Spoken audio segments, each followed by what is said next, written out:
Seperti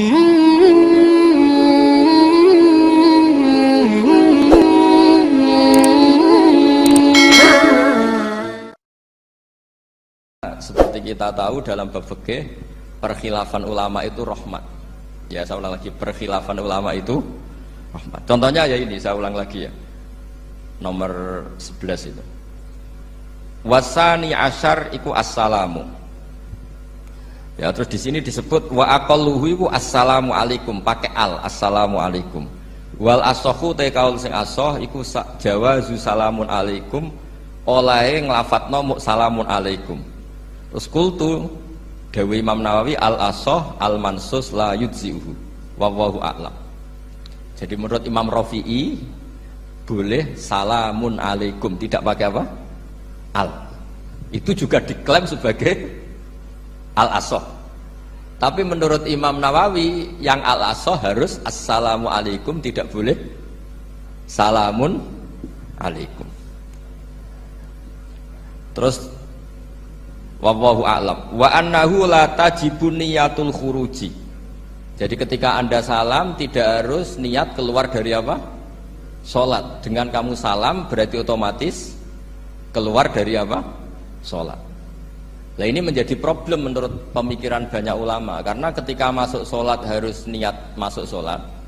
Karena ketika kita takbir kan bisa takbir demo. Ya kan? Kan macam-macam kan? Makanya untuk membedakan itu kan niat. Memang ini kata ulama, bukan kata saya. Sekedar melafadzkan takbir ini kan demo ya takbir. Kamu kagum sesuatu juga takbir.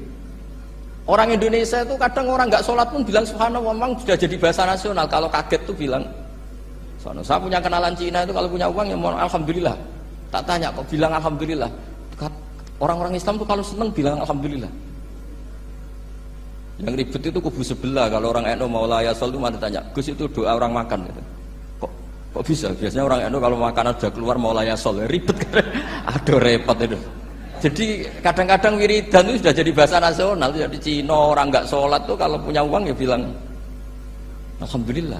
Kadang orang yang nggak sholat tuh tanya, datang ke saya insya Allah. Ya ribet. Makanya ulama itu berdebat. Lafaz-lafaz seperti ini itu apakah wiridan apa adat? Nah, untuk membedakan adat dan yang lain maka dibutuhkan niat. Makanya Allahu Akbar harus niat untuk masuk sholat.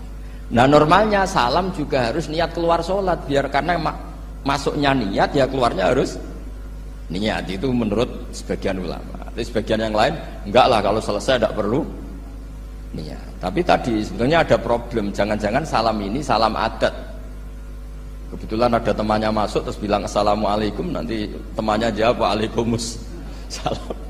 Itu ada kisah nyata. Ini memang naif betul ini. Ada orang alim sholat. Nah, ketika ada yang mau lewat itu kan dihadangi begini ya. Jadi dihadang gini ya, ini Hibidin. Yang lewat tuh karena saking nggak pernah yang ngaji malah tidak salaman. Kagetnya bukan main itu. Ada orang sholat, ada orang mau lewat. Kan kesunatannya dihadang begini. Sisi ini santai saja malah nggak ada salaman. Terus ribet, ngadepi orang nggak tahu itu ribet. Ya tambah bingung kan, diliwati saja bingung, apalagi sekarang diajak salaman. Kan memang nggak sambung, kulturnya itu nggak sambung. Ya itu kalau dia bilang assalamualaikum terus pikir kamu waalaikumsalam. Ya ribet, memang ngadepi orang tidak tahu itu ya ribet. Makanya ya agama ini, ngelola agama ini memang. Nah barokahnya ngaji fikih itu beginilah, saya sering cerita. Misalnya kita hafal fikih, takbir itu wajib, rukun. Tapi bentuk ngangkat tangan itu sunnah. Itu barokahnya Masya Allah. Andai kan kita menentukan kaifiyahnya, mungkin kita sok suci. Itu pernah ada peneliti cerita ke saya, Gus saya ini orang NU itu pusing. Kenapa? Takbirnya beda-beda. Ada yang terlalu semangat, Allahu Akbar. Apalagi yang was-was, wah itu semangatnya Masya Allah. Malah ada yang tanya, itu takbir berkali-kali itu madzhab apa? Jadi orang was-was cobalah, bertobatlah itu, jangan sampai jadi madzhab baru. Kalau yang was-was orang bodoh gak masalah, coba kalau dia orang alim alama, nanti muridnya juga niru, oh ternyata takbir yang saya itu 3 kali itu. Oh ternyata takbir yang saya itu 7 kali. Itu kalau dia jadi imam. Kalau dia jadi makmum nyampai ini pinggir. Sampai pinggirnya takut kan bulan baleni. Ada yang kayak orang nggak punya uang, Allahu Akbar tangannya diangkat separuh saja enggak. Itu kan, tapi itu enggak ngefek di Indonesia karena dari awal kiai-kiainya ngajarin ngangkat tangan itu nah caranya juga agak ditentukan, terserah kamu. Begitu juga posisikan tangan itu juga sunat. Sehingga kalau sampai ke Turki atau kemana-mana itu ada yang kayak orang baris, ya kan, habis takbir ya sudah. Ada yang sendakap, sendakapnya beda-beda. Ada yang nutupi iga yang hilang katanya, sampai begini. Ada yang santai begini. Oh pokoknya nggak jelas. Sehingga itu kalau di militer ini ada Pak Dandim itu juga bingung ini, nggak protap ini kan. Tapi kalau di fikih itu memang kalau sekali nggak diwajibkan terserah masing-masing. Ada yang kayak orang baris, ada yang sendakep begini, katanya apa, nutupi iganya yang hilang. Wadah yang sambil rasa-rasa, macam-macam.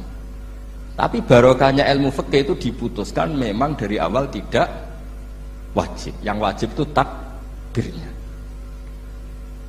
Maka duduk juga begitu, meskipun kita sepakat duduk tahiyat ula namanya iftiros, duduk tahiyat akhir namanya tawarruk, itu harus kita vonis, kita hukumi sunnah. Cara seperti itu sunnah.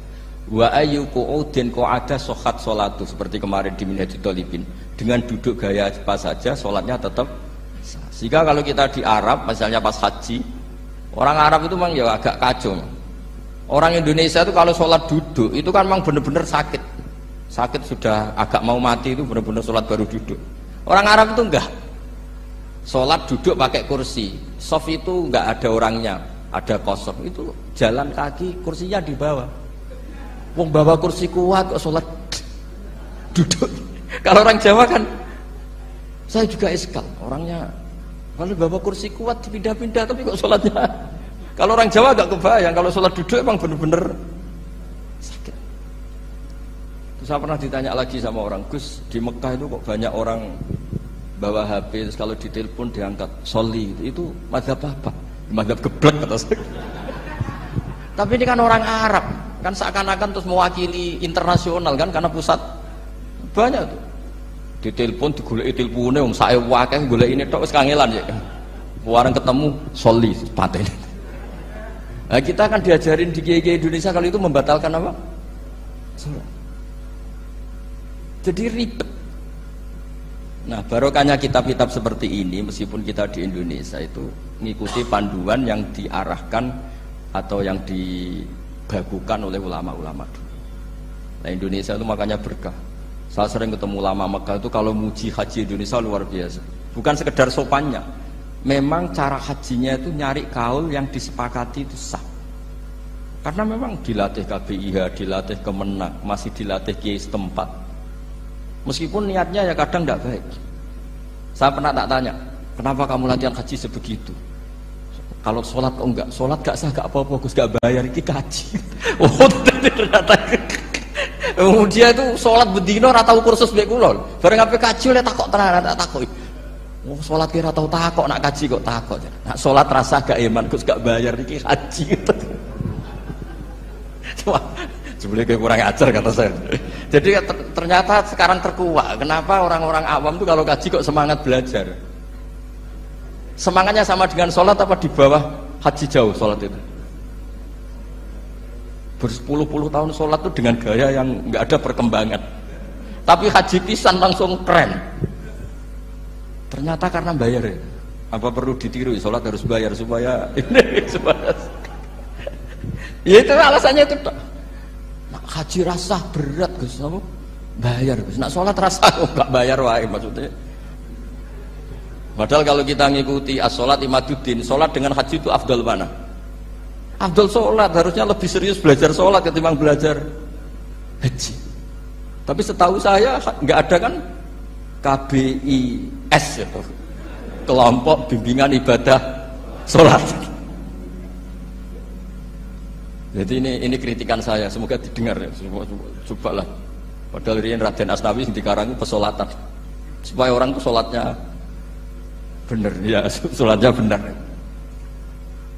Ya jadi ngaji fikih seperti ini setidaknya Anda menjadi tidak mudah mengadili orang lain, bahwa sholat itu yang takbir tok yang wajib, Misalnya baca ya Fatihah tok, sehingga kalau ada imam lupa baca surat ya nggak apa-apa, memang dari tidak wajib. Jadi pemilahan wajib dan tidak ini penting supaya tidak menghakimi pada yang lain. Jangan sampai perilaku kesolehan itu menjadi bentuk yang mengadili, nggak boleh. Itu Pak Kapolres. Kalau di ilmu fikih itu ada ulama penjaga ilmu itu ekstrim-ekstrim. Dulu ada sahabatnya Nabi namanya Jabir bin Abdillah. Ini ada di kitab Bukhari, di kitab Sholat. Ya maksudnya al ilmu tentang sholat. Itu semua yang di masjid itu sudah pakai jubah, pakai gamis. Kalau orang Indonesia mungkin ya pakai hem, pakai baju batik, pakai. Itu dia datang malah gamisnya dicopot, gamisnya dicopot, imamannya dicopot, terus tinggal pakai satu sarung, terus dicancang di sini. Akidan benatorofaihi ala atik, dicancang begini, kayak cerita-cerita di perang pahlawan itu. Hanya dengan pakai sarung satu dikalungkan gitu. Terus ada orang-orang tabiin bilang gini, unzuru ila ashabi Rasulillah, ini sahabatnya Nabi kok sholat dengan cara seperti itu, enggak islami banget ya, enggak keren banget lah. Terus kata Jabir bin Abdillah, saya sengaja melakukan ini supaya kamu tahu bahwa batas aurat yang dimaksud Nabi seperti ini. Shalla Rasulullah sallallahu alaihi wasallam fi izarin wahid akidan baina tarafaihi ala atiki. Saya pernah melihat Nabi sholat seperti saya ini. Tapi barokahnya itu akhirnya diketahui kalau batas auratul rajul hanya mabena surah war rukbah. Andai kan tidak ada perilaku Jabir seperti ini, orang akan ngira bahwa syaratnya sholat itu harus pakai jubah, syaratnya sholat harus pakai hem. Akhirnya orang-orang yang kebetulan tidak pakai jubah, tidak pakai hem bingung. Misalnya dia katoan seperapat, pakai kaos, neng tengah hutan, rasa sholat, aku ranggo jubah, ribet kan? Artinya apa? Ilmu ini harus dijaga konstitusinya. Barokahnya perilaku Jabir ini, orang tahu batas aurat. Jadi yang lainnya itu mukamilah atau kesunatan. Nabi juga seperti itu. Semua sahabat itu tawaf itu musyatan, berjalan. Tapi Nabi sebagai tokoh dan pas itu sehat. Saya ulang lagi, pas itu sehat. Ini hampir semua ulama bilang pas itu Nabi sehat. Nabi malah naik unta. Itu kata Imam Nawawi dalam kitab Masbu', Nabi naik unta itu lebih afdol ketimbang yang jalan. Padahal trennya ibadah kan al-ajul bi qadrit ta'ab. Karena apa kata Imam Nawawi? Itu menjadi konstitusi ilmu bahwa syarat sahnya tawaf tidak harus jalan. Andai kan Nabi saat itu kok ikut jalan, maka dikira di antara syarat sahnya tawaf harus jalan. Maka kita kebingungan ketika pakai kursi roda karena tidak punya rujukan hukum. Tapi barokahnya Nabi pakai berkendara, orang menjadi tahu, oh Nabi itu berjalan itu tidak menjadi syarat sah. Berkendara juga boleh. Ya ada juga sahabat yang sengaja omong-omongan, maksudnya tawaf kan kudune meneng wiridan, tapi ada aja omongan untuk menunjukkan kalau ngomong itu tidak membatalkan tawaf. Sampai seperti itu ulama menjaga konstitusi ilmu. Makanya nyuwun sewu, kayak kita ini yang anaknya tokoh, apalagi ini di sini ada Gus Albab, termasuk ada saya, yang anak-anaknya tokoh itu memang sudah harus mulai biasa lah. Karena dulu kalau soleh kebanget, itu yang ngel-ngel orang. Abu Bakar, saya tak cerita Abu Bakar itu soleh banget. Saking solehnya itu, ini gak akan ada yang niru, saya yakin. Beliau itu hari pertama diangkat khalifah, hari berikutnya masih dagang di pasar. Singkat cerita ditegur supaya tidak usah dagang, dicukupi negara. Beliau setuju, dapat gaji. Setelah mau meninggal, semua gajinya itu disuruh ganti uang pribadi karena beliau merasa tidak nyaman. Mau mengkhidmati negara kok minta uang, ganti soal uang pribadi, diganti. Nah, itu ya tentu tidak wajib, pejabat juga agak minat niru. Nah tapi lucunya apa? Sayyidina Umar ketika Abu Bakar sudah meninggal itu kritiknya lucu. Kamu itu solehnya berlebihan. At-ab taman badat, sing repot sing genti. Nak soleh kok aja nemen-nemen. Mesti nak soleh ya dikira-kira lah, aja nemen-nemen. Sakake sing ngenteni repot. Makanya saya sering jagungan sama putra-putrane Mbah Mun itu keluarnya gitu. Abai wis alim, ganteng, pengaruhnya gede, diterima semua pihak, repot sing gede ku. Mulane kula niku husnudzon ana kiai kok pas-pasan iku mesti wis iku dianggap strategi lah dengan cara seperti itu. Loh iya loh, kalau misalnya kita hanya Kapolres itu anak kita kan bisa Kapolda. Tapi kalau kita sudah Kapolri itu anaknya juga jadi Kapolda, belum kayak bapaknya kan. Jadi Kapolres belum kayak Jadi kalau bapaknya hanya Kapolres kan anaknya masih gampang lah, nanti Kapolda sudah ngelangkai kan. Jadi kadang-kadang itu artinya ulama dulu itu hebat cara. Makanya kamu jangan kaya-kaya banget, jangan sukses-sukses banget, kasihan anak kamu nanti ini. Kasihan itu. Makanya saya sebenarnya jadi kiai itu yang ingin bener-bener banget, tapi sakit santriku lah kira-kira. Ini bukan justifikasi, tapi ini cerita saja cerita. Jadi di antara makalahnya Sayyidina Umar yang terkenal itu komentar Abu Bakar itu at-abta man ba'dak. At-abta ngel-ngel no siro man ing wong ba'daka sausti siro. Kowe iku terlalu bener sing repot aku iki penggantimu. Enggak aku maksa soleh tetep ora koyo Abu Bakar, maksa soleh nek koyo kowe nek soleh kira-kira lah aja nemen-nemen gitu. Penggantinya itu. Ini cerita ya, jadi saya mohon. Nah, barokahnya itu juga kesolehan yang massal itu diakui oleh ulama. Termasuk begini misalnya nyuwun sewu, Nabi itu menyebut kesolehan itu ya termasuk wa fi buti ahadikum sedekah, kowe ngloni bojomu ya sedekah.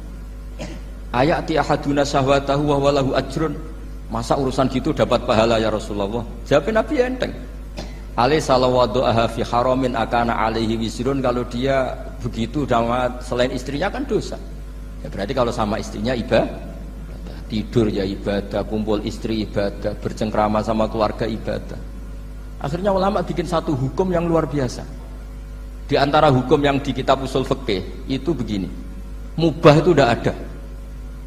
Itsmamin mubahin illa wa yatahaqqaqu bihi tarku haramimma. Fa'il zamu minas sukun tarkul qatli wa minas sukut tarkul qadzaf wal ghibah.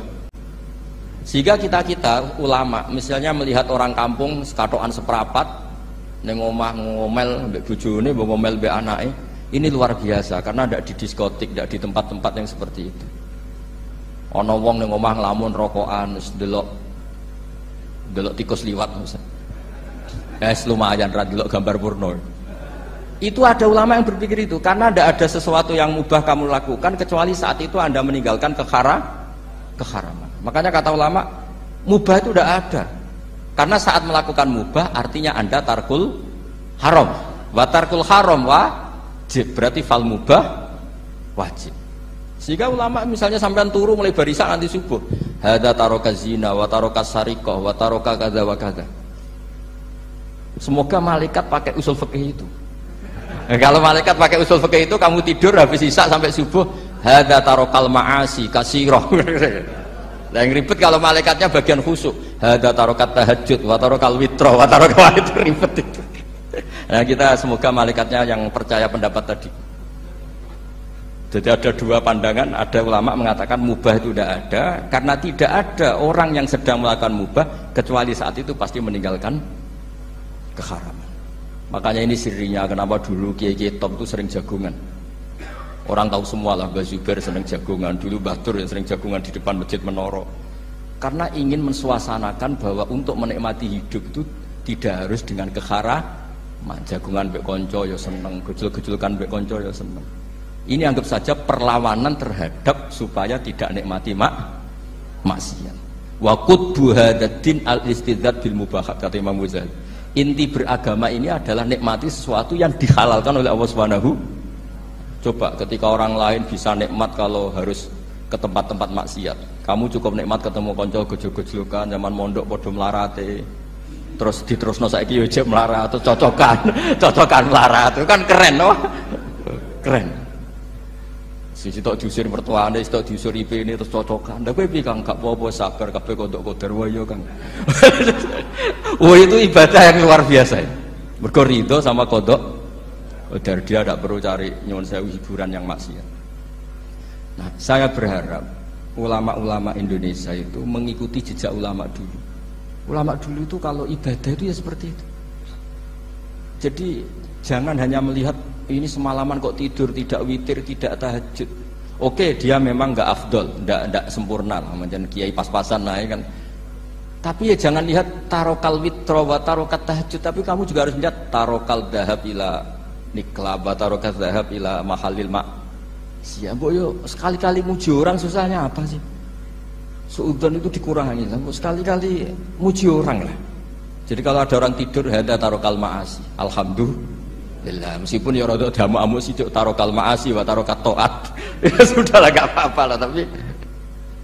Nah di sini terus kualitas. Nah dengan cara itu Anda bisa membaca Quran secara fasih. Wa min ayatihi manamukum billaili wan nahar. Lu kenapa sekedar tidur kok dianggap wa min ayatihi? Di mana-mana ayat itu kan hal-hal yang luar. Ini tentang tidur saja kok dianggap ayat. Itu bisa dimaknai keren kalau Anda pakai kaidah usul fikih, yaitu dengan tidur berarti Anda meninggalkan sekian maksiat. Sehingga disebut wa min ayatihi manamukum billaili wan nahar. Nah saya berharap konstitusi seperti ini jalan terus. Ya saya baca ya, sampai salam selesai. Wa akmaluhu assalamualaikum warahmatullahi marroten yaminan wasimalan multafitan fil ula hatta yura khadduhul aiman. Tapi itu hanya akmal ya. Jadi ukuran paling sempurna kalau salam itu melengak ke kanan sampai dengan pengandaian ini bisa dilihat dari belakang. Tapi tetap saja itu ukuran apa? Akmal, tidak menjadi syarat sah. Jadi ya sampai melengak gini sampai kira-kira terlihat dari apa? Belakang. Tapi ukuran itu tetap akmal hatta yura khadduhul aiman. Wa fisaniyah satruse alisar terus nawian assalam alaman an yamini wa yasari minal malaikati. Dia meniatkan salam itu kepada orang-orang di sisi kanannya mulai malaikat dan manusia dan jin. Wayan wil imamu assalama alal muqtadin wahum arrodda alaih wahum yanwauna napa arrodda alaih. Jadi wahum yanwuna arrodda alaih. Jadi imam niat salam untuk makmum, makmum niat membalas salamnya apa? Imam. Tapi itu saya ulang lagi hanya akmal. Terus asal isya asar tartibul akan kama dzakarna. Jadi pentingnya, jadi jangan kira terus ngaji kalau wasunanuhu wa akmaluhu tidak penting, itu penting sekali. Barokahnya status akmal dan sunnah ini kita tidak mudah menvonis orang lain karena kita tahu ibadah itu hanya berstatus sunnah.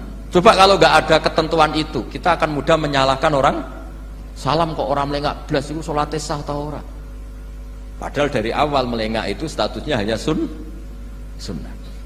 Kemudian untuk penutup supaya ini clear ya, saya pernah baca di Syarah Bukhari yaitu Fathul Bari, Nabi itu kalau setelah salam itu mubilan biwajihi alal hadirin. Jadi Nabi langsung menghadap ke timur, andikan Indonesia menghadap langsung ke timur.